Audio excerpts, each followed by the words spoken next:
Hi friends, Yari here with Third Eye Yari, and I am a fun and safe psychic medium who helps people awaken. Hello my friends, it's been a long time, I know, it's been a month. I really did not expect this project in my house to take me so long, but after the workers left, I had to put my house back together.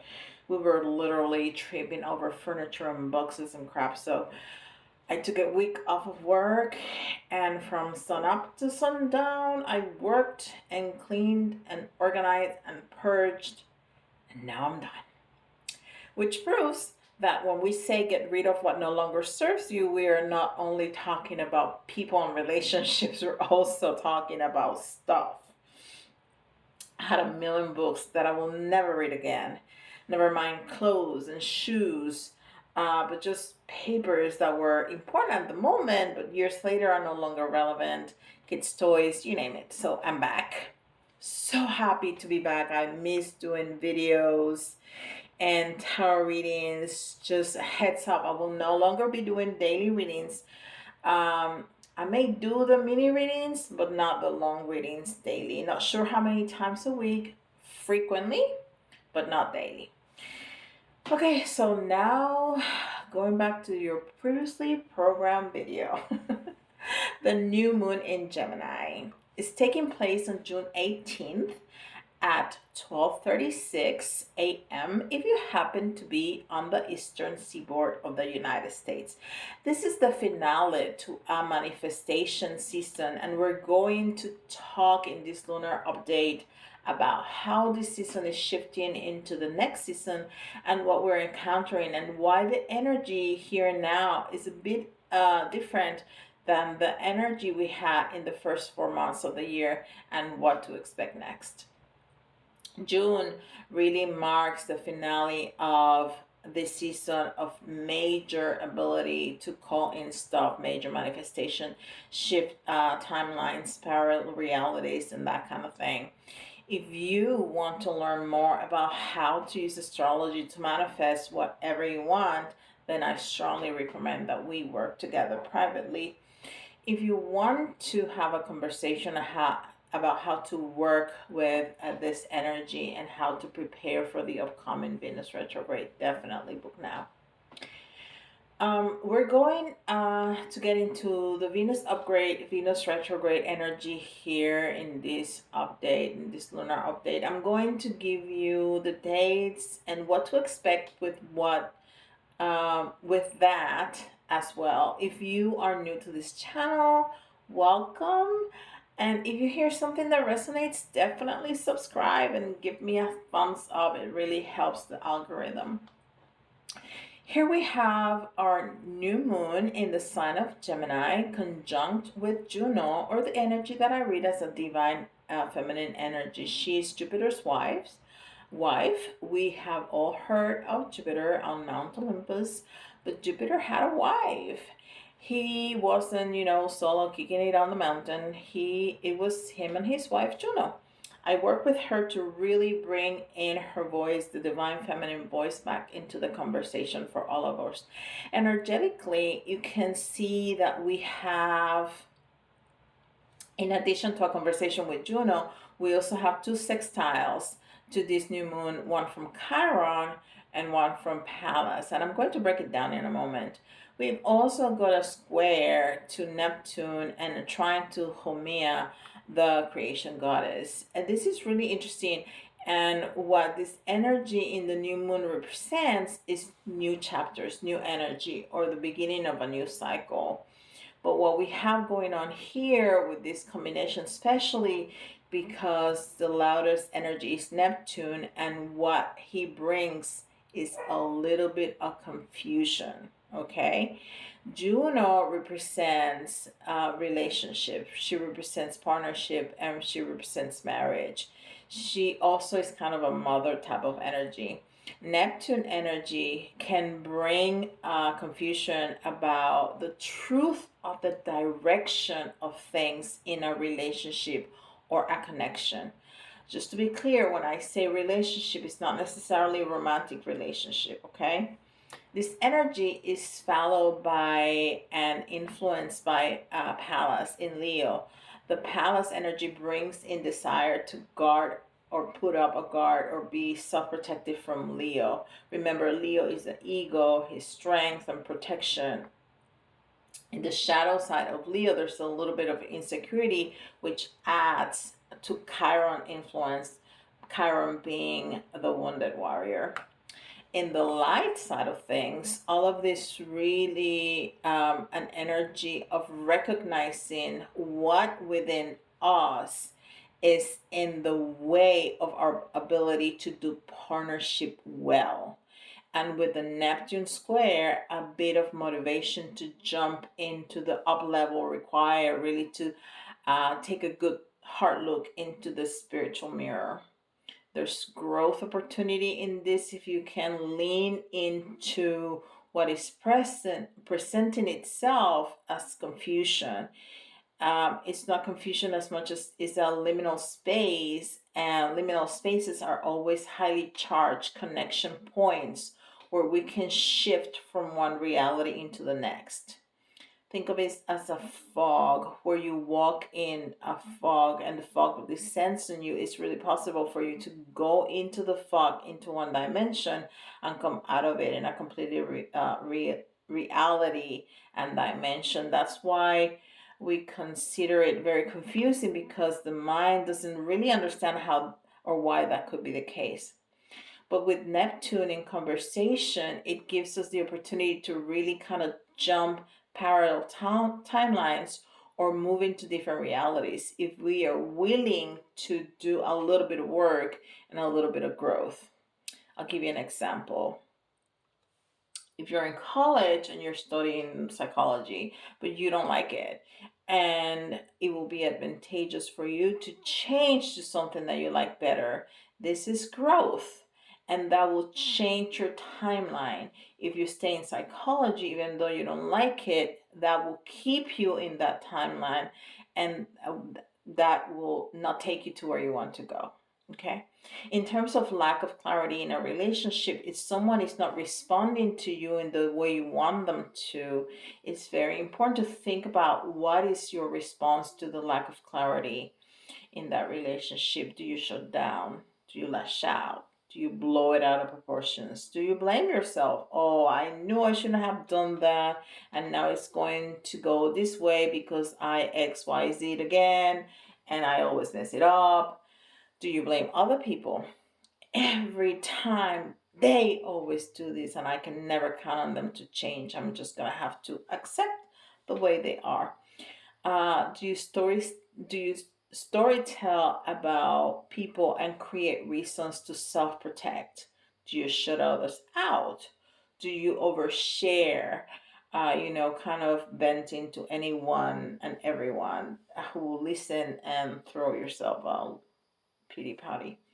Uh, do you ignore the situation or freeze until the other person does or says something for you to respond?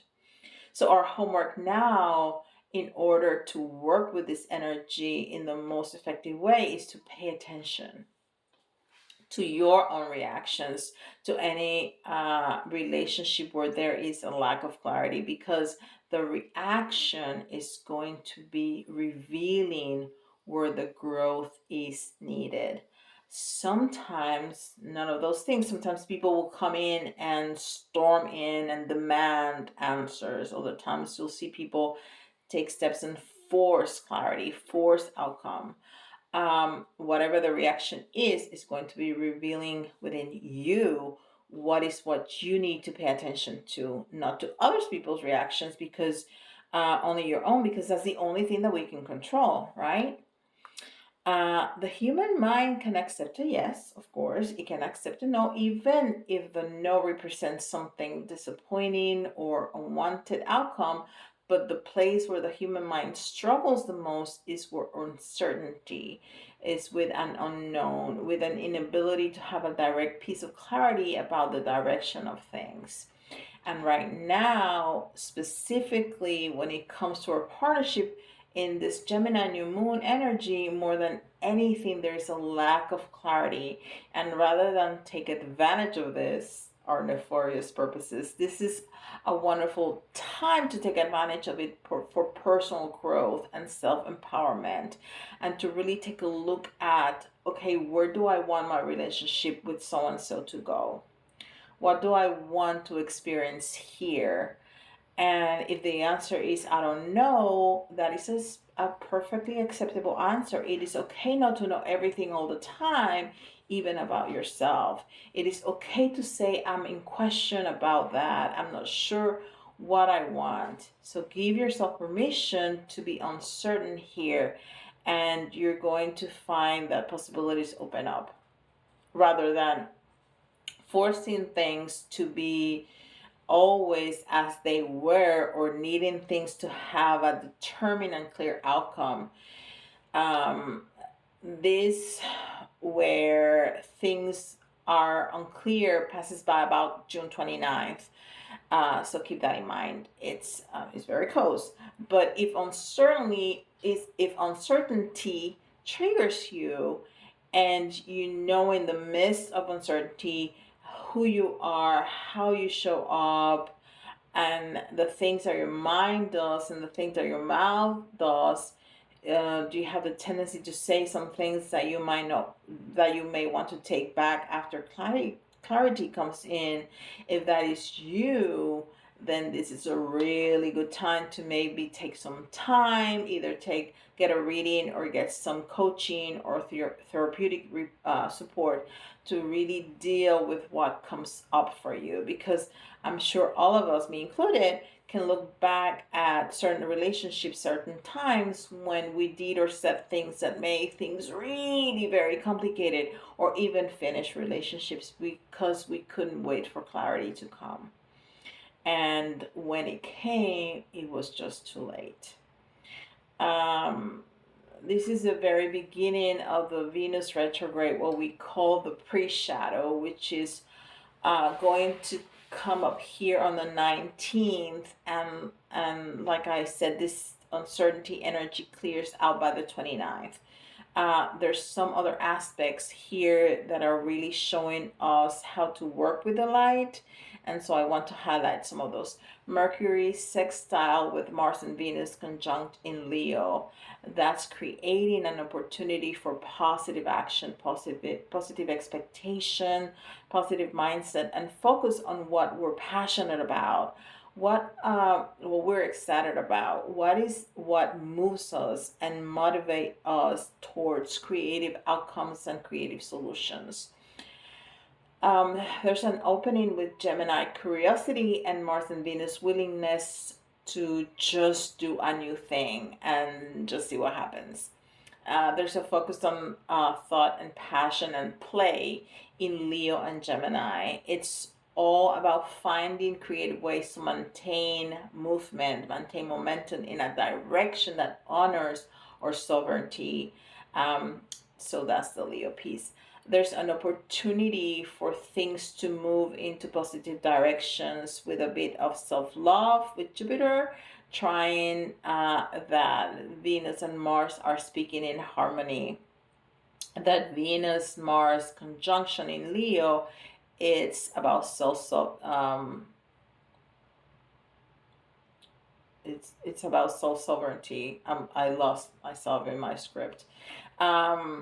The Jupiter in Taurus is all about self nurturing and self love, self care, with Chiron trying Mars as well. There's a real opportunity to move from wounded to wise, and this energy. There's like a study determination really in all of this to think better and do better. With Mercury squares Saturn in mutable signs as well. This time, be able to really catch some of your thoughts. Like, dang, I didn't know I thought that. Look at me spiraling down that rabbit hole. Gemini is all about communication. This moon is in Gemini. In Gemini, it's all about communication, and that is with others and with yourself. This is a real good opportunity to catch yourself in the midst of your own downward spirals of your own negative stories you tell yourself. Remember, it doesn't have to be a repeating story for you. There could be something totally different going on. Maybe they didn't get back to you because their phone broke, or they lost their phone, or they have a huge project at work and they're very focused on, or they have their floors getting done in their house and they're totally overwhelmed. Something that has nothing to do with you. So don't project, is my point here. It's not going to help you. It's not going to help your relationship. There's a real opportunity to catch this kind of dialogue, because Pisces energy is where projection happens, where image making happens. It's where reflection and mirroring happens. There's a real opportunity to catch what we're doing in the mirror and go, oh, that's a horrible story. I don't like telling that one. Let me switch the story up real quick to tell myself a better story. So if you want to manifest money, don't tell everybody how broke you are. If you want a better job, stop telling everyone how they mistreated you at your current job.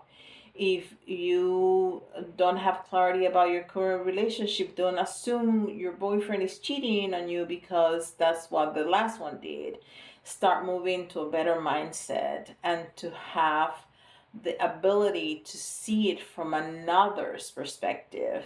The most powerful question we can ask ourselves right now is, what else could be true, right? What if they're not ignoring me? What if they acted like that because they have this or that going on? What else could be true that I am unaware of? Forcing that inquiry as a way of breaking up stagnant, unhelpful thoughts that are on a loop can really help us to recreate relationship in a positive ways with the people that we're close to or that we're in partnership with. At this time, this is going to be especially helpful for those of you who are in business partnerships or collaborations with someone. It's also a great time to check in with folks and just say, hey, I'm like perceiving this and drawing A, B, and C conclusion. Am I right in this conclusion? Can you help me? Can you clarify for me what's going on and what's happening here? I'd like to understand. This gives us the opportunity to heal, the opportunity to transcend. You are putting yourself in a position to provide and request clarity from others. Something else that have surfaced during the Mercury retrograde is, now that we had this whole big chunk of time manifesting the first 4 months of the year, then during May, the 5th month of the year, we realize what is in the middle of our manifestation, what is in between you and the outcome you want. What do we need to work through to transmute and shift in order to facilitate that outcome? Now they're in month 6. 6 gives us opportunity to begin to ground and solidify. If you want something new, now let's deal with the aspects of you that feel either unworthy to or unable to have that something new, so you can then shift your vibrational set point frequency so that something new can really anchor and land here in your reality. If you're hearing something that resonates, definitely subscribe, give me a thumbs up. It will be an honor to have you as part of this channel. That way, when these lunar updates hits, you can get them first. If you don't have to, and then you have to come seeking them out after something has happened. You can kind of know how to prepare, how to work with the energy as it's arriving. Now that we've started to call in and cultivate in the first 4 months of the year, this theme of realignment, of closing out where we're sourcing our reality from into a higher vibrational places. Maybe we're plugged into a low vibrational source right now and we're getting low vibrational results in our lives. So now we can plug into a higher vibrational source and get higher vibrational results. That's now the main thing for the reminder of the year. So we need to up level our vibration. This is a function of the way Pluto has locked into the place squaring the nodal axis. We got a 90-degree angle and Pluto retrograde. Whenever we have a planet in retrograde square to the nodal axis, we end up getting the entry of a crossroads, or the bringing in to our world a crossroad moments that is dictated by the planet that is in retrograde square. And Pluto is our planet. Pluto deals with death, afterlife, rebirth, uh, and the resurrection of cycle. So not death, ending of things, of relationships, of jobs, or whatever, habits, that kind of death. The movement of caterpillar to butterfly, it deals with the alchemical change of water to wine, lead to gold, literally becoming unrecognizably different to the people who know you, becoming a different person, living a different life, getting a life that is so different by the end of this year that is unrecognizable to where you started the year with.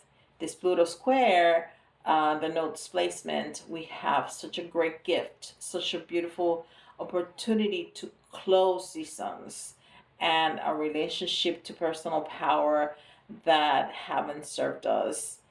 Um, if there has been a constant, I just do what other people say, I just get along to get along, on everybody else's time, I get to have no voice of my own. Uh, right? Everyone just needs me, and that's just a place of comfort for you. This particular year is going to be a year in where your life is going to confront you with the need to be in touch with your power in order to achieve any outcome of any sort going forward. That is what the North Node and Taurus, now moving into Aries, represents. Um, it's the opportunity to be yourself and fully alive. There's a need to confront some basic fears of what does it take in order for me to stand in my power, utilize my power in ways that are really balanced, fair, and just for me and for other people involved. With Pluto squaring the nodes, anytime we want to confront power or access power, step one is we have to confront fear. And that's what Pluto also represents. So there's a real invitation on the table to look at the things that scare us in this, and start to grapple with them, wrestle with them, make choices. That's what crossroads are about. You cannot occupy one path and another path simultaneously. You need to choose. In the reminder of the year, the thematic word choice is the watch word is choice.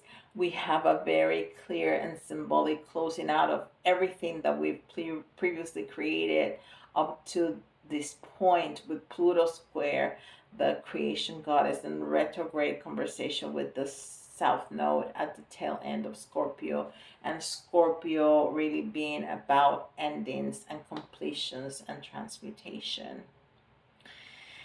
One of the big things of themes of 2023 is this idea or concept that all people in the right places, and there will be a shifting of people and changing of people moving to where they're supposed to be, doing what they're supposed to be doing. You too do the same. And so as this shifting is unfolding, there is a lot of uncertainty.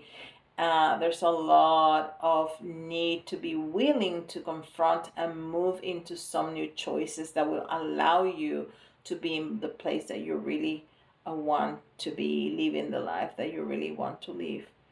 To be able to access this change, we need to ask ourselves what's aligned with the timeline that we want to be on.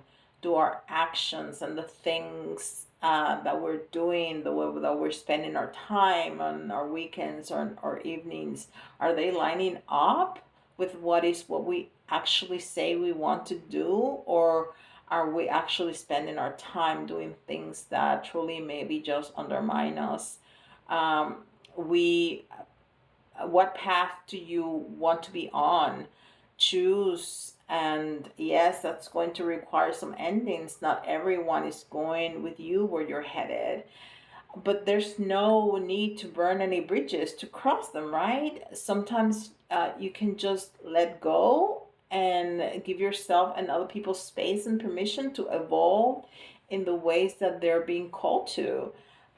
This moon is very relationship heavy. There's a lot of shifting in the world, and relationships and partnerships, specifically business and romance, but this could also be friendship, family, neighbors, school groups that you're part of as well. You may have outgrown particular groups, particular jobs, particular homes, particular countries. I mean, anything really. Um, uh, so you can release it, so you can step into your new timeline with the outcomes that you planted in the first 4 months of this year, the intentions and the seeds that you set for yourself. Maybe it's time to relinquish and release some of the way that you spend your time and some of the behaviors that you can align yourself to the outcome that you're stepping into. So it's not gonna fall out of the sky and magically manifest everything you want. There has to be um, a real change in the way we react to things, in the way we say things, the way we think about things, um, which is more work, but it's better because if we just manifest and there's no real change, then that's gonna go away, and it's gonna be really hard to bring it back. So there has to be a real change of who you are to bring in what you want. Okay.